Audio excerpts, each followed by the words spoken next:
За Европын оронд ажиллаж амьдарч байгаа нийт монголчуудаа энэ сайхан өдрийн халуун мэндийг хүргэе. За ер нь бол өрөөнтэй бит хоёрын хувьд бол уран бүтээлийн чиг хандлага бол ерөөсөө уран бүтээлийн хамгийн гол зорилго бол энэ цаг үед амьдарч байгаа хүүхэд багчуудад.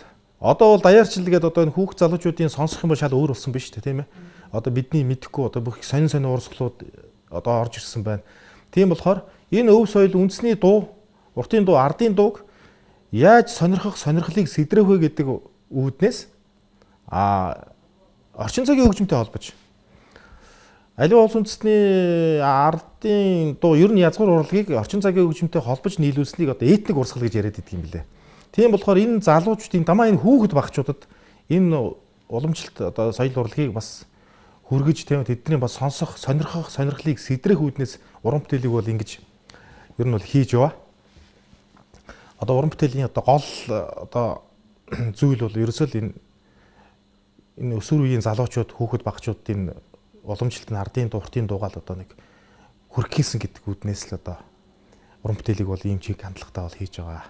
Тэгээд яг хоо бүгдөө сайхан хамтаа сайхан уулзаа тийм ээ уртын дуугаа сайхан дуулаад тэгээд ер нь бол уртын дуу сонирхох те ер нь бол сурчих ийм сонирхолтой улсууд бас хөөрхөн анхны тийм одоо зөвлөгөөг өгөө тийм ээ. Юун дээр анхаарах уу одоо анх уртын дуу дуулах юм бол амьсгаагаа маш зөв авах хэрэгтэй.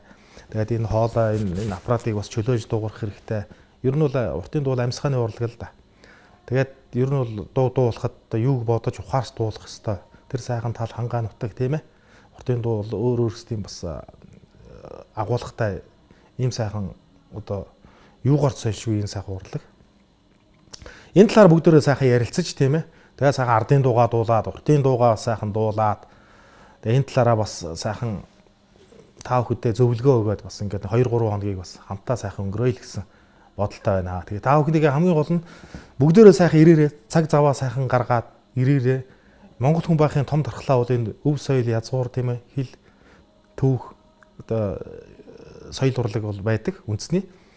Тэгээд ер нь бол Монгол хүн байхын том дархлаа бол ерөөсөө л энэ хүүхдүүх өв соёлоо дээдэлдэг, энийг маш сайн мэддэг байх ёстой гэж бол бодож явдаг. Ер нь бол хэдий харь оронд амьдарч байгаа ч гэсэн одоо тийм ээ одоо Европт одоо төрөөд одоо ингээ өсч байж байгаа ийм монгол хүүхдүүд бол зөндөө байгаа.